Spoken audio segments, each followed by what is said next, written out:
টিপিলিং কোম্পানির আসলে ভালো মানের একটা রাউটার চাচ্ছেন, যে রাউটার দিয়ে আপনার 3 থেকে 4 রুম কাভারেজ দরকার, কম প্রাইজের ভিতরে আপনার Android TV, phone, laptop, computer এবং বেশি একসাথে অনেকজন ইউজ করতে চান, তাহলে কিন্তু এই ভিডিওটা আপনাদের জন্য। টিপিলিংকের C54 রাউটারটি 4টে এন্টিনা থাকবে, চারোটাই হচ্ছে ব্ল্যাক কালার থাকবে, দুইটা 2.4 গিগাস এবং 5 গিগাস ভাবে পারফরমেন্স দিবে।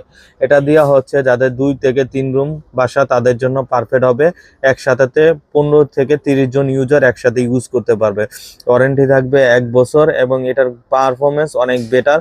সবথেকে যে বেশি সেলার, যারা আসলে টিপি-লিঙ্ক প্রোডাক্ট সেল করে বা কিনে, তারা অবশ্যই জানবেন এই প্রোডাক্টটা সবচাইতে বেশি চলতেছে আমাদের বাংলাদেশে। এই প্রোডাক্টে কিন্তু অথরাইজ 1 বছর ওয়ারেন্টি পাবেন। প্রাইস হচ্ছে অনলি 2200 টাকা। 2200 টাকার ভিতরে ডুয়েল ব্যান্ডের একটি রাউটার পেয়ে যাবেন, যেটা হচ্ছে 3 থেকে 4 রুম কাভারেজ দেবে, পারফরমেন্স অনেক বেটার, ওয়ারেন্টি 1 বছর। আর আমাদের চ্যানেলে নতুন হয়ে থাকলে অবশ্যই সাবস্ক্রাইব করে সঙ্গে থাকবেন, নতুন নতুন আপডেট ভিডিও পেয়ে যাবেন। আর প্রোডাক্টটা যদি অবশ্যই ভালো লাগে হোয়াটসঅ্যাপে যোগাযোগ করবেন, 48 ঘন্টার ভিতরে যে কোনো জায়গায় ডেলিভারি পেয়ে যাবেন, মাত্র 510 টাকা অ্যাডভান্স করেই প্রোডাক্টটা পেয়ে যাবেন।